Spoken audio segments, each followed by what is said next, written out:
In our third strategy, we learned how to identify the theme of a literary text based on details within the story, and we also discussed how to pull details from the text to summarize what we have read.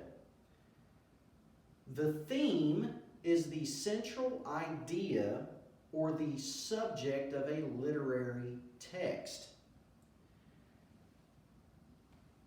The author's theme is almost always implicit in a literary text.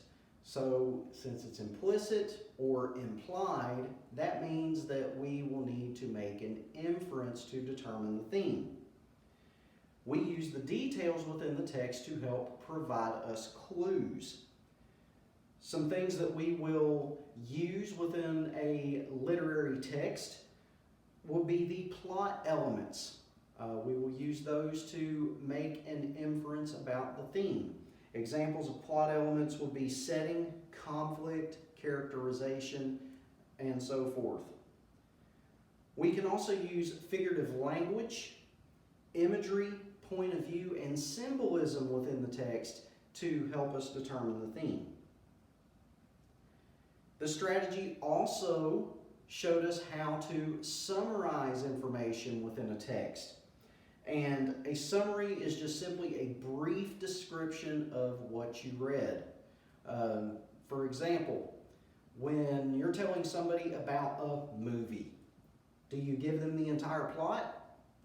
No. You're just going to briefly give them 2 or 3 statements to give them an idea of what the movie is about. A summary is always explicit. You use specific details from the story and then simply retell those details. We're going to examine this Filipino folktale called The Man with the Coconuts and see if we can use the details within the passage to identify the theme. One day, a man gathered dozens of coconuts to sell in the village. He loaded all the coconuts onto his horse. On his way, he met a boy. "How long do you think it will take for me to reach the village?" the man asked the boy. The boy looked at the huge pile of coconuts packed on the horse. "If you go slowly, you will arrive very soon," the boy said. "But if you go quickly, it will take you all day long."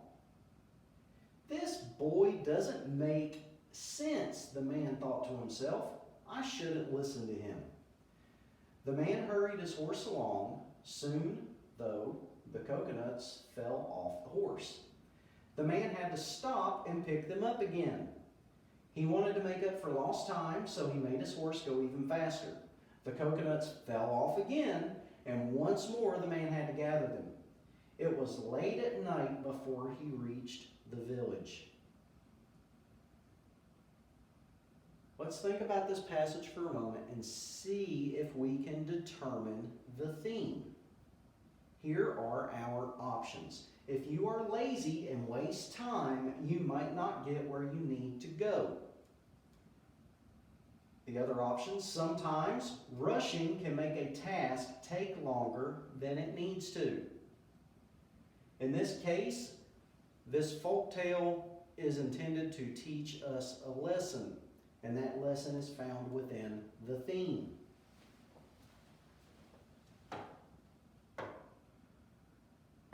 Let's look at a couple of details within the passage to see if we can determine which lesson is correct. All right, if you are lazy and waste time, you might not get to where you need to go.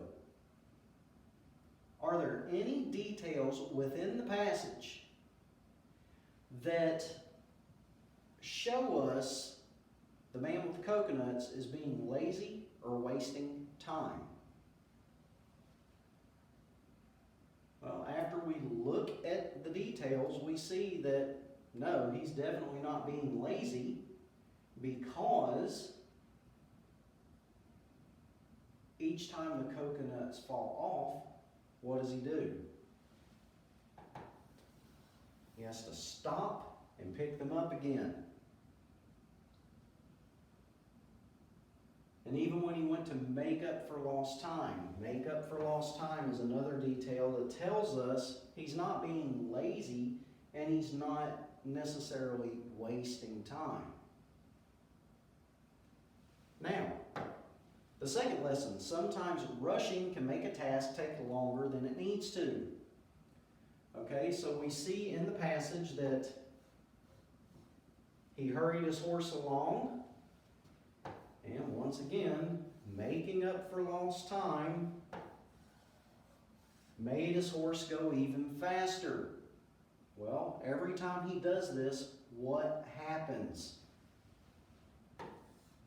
Coconuts fell off the horse. Coconuts fell off again. The man had to stop and pick them up. Once more, the man had to gather them. So in this story, we see that rushing is making the task take longer than it needs to. In this case, this is not a story about trying to teach us that being lazy and wasting time might not get us where we need to go. Sometimes rushing can make a task take longer than it needs to. In this case, that is the theme of this folktale. The fourth strategy that we learned dealt with using details to identify the main idea of a text. Theme and main idea are both similar. However, the theme applies to literary texts where the main idea tends to apply more to informational texts. So the main idea is the central message or point that the author is trying to make in a text. Oftentimes, the author's main idea is implicit. Just like the theme, it's implied, and we need to make an inference to determine the point that the author is getting at. Let's examine this informational passage and see if we can use the details provided to help us determine the author's main idea. Ellen Johnson Sirleaf was the first woman to be elected as the leader of an African country. As president of Liberia, she made huge improvements in people's lives. Before Johnson Sirleaf became president in 2005, Liberia was in debt and most people didn't have jobs. The country had also been divided by a long war. After Johnson Sirleaf entered office, she asked other countries for help with the debt. She made it possible for more girls to go to school. She also worked for peace in Liberia. Because of the important work she did in Liberia, she won a Nobel Peace Prize in 2011. So we need to determine what the main idea of this passage is. Our first option is that Ellen Johnson Sirleaf worked to give girls the opportunity to go to school. Well, we see that statement right here. She made it possible for more girls to go to school. When we consider the entire passage, is that what it is about? Her working so that more girls can go to school? No, because there's other details in the passage that provide more information about the point the author is trying to make. The second possible main idea is Ellen Johnson Sirleaf's work made the lives of many people in Liberia better. Let's look at the details in the passage. All right, so she made huge improvements in people's lives. We see that before she became president, Liberia was in debt. Most people didn't have jobs. The country had been divided by a long war. So as soon as she gets in office, she asks other countries for help with the debt.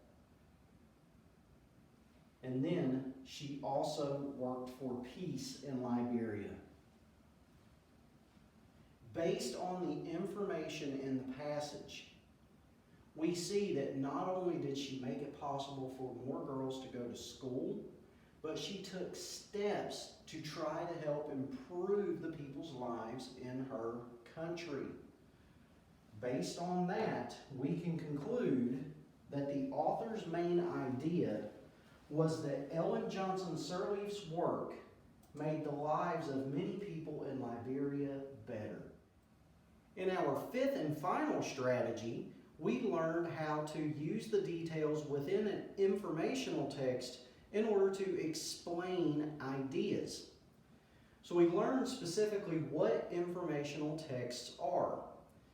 An informational text is a form of nonfiction writing that is written specifically for the purpose of providing information on a topic.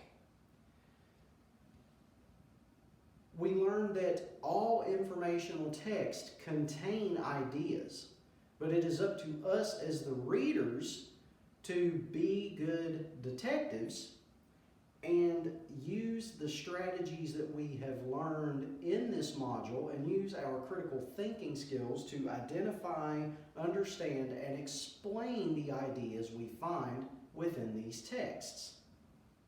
In this passage, we are going to examine the reasons why an aardvark might dig a hole.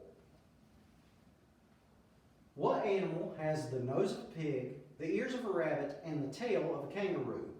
If you guessed an aardvark, you're right.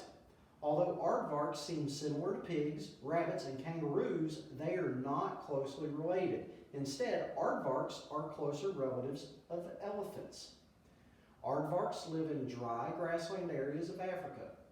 With their strong claws, aardvarks frequently dig new burrows to live in. They are known for their fast digging skills and can dig a 2-foot hole in 15 seconds. The digging skill is helpful for finding food and for protection from lions and hyenas.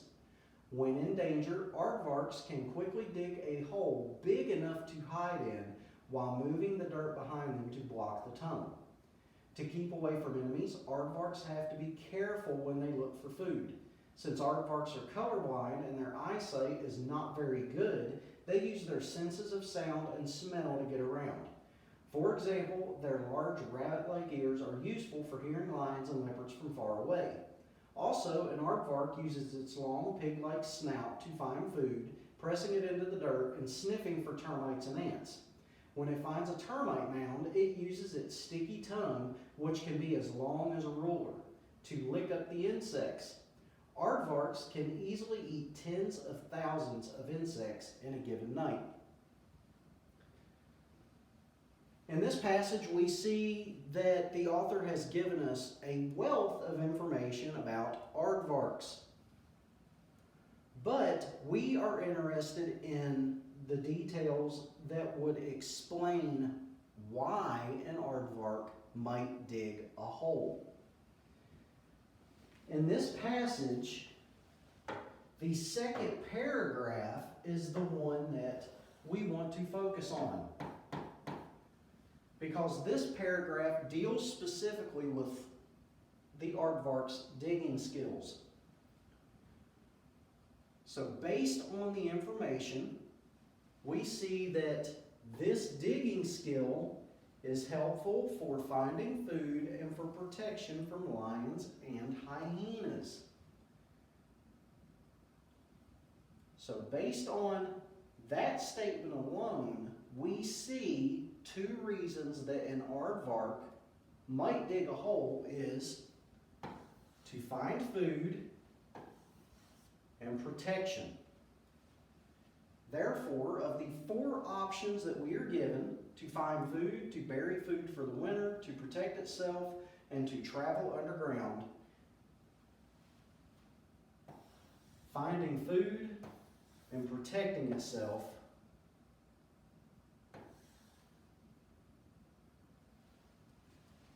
are the 2 reasons an aardvark would most likely dig a hole.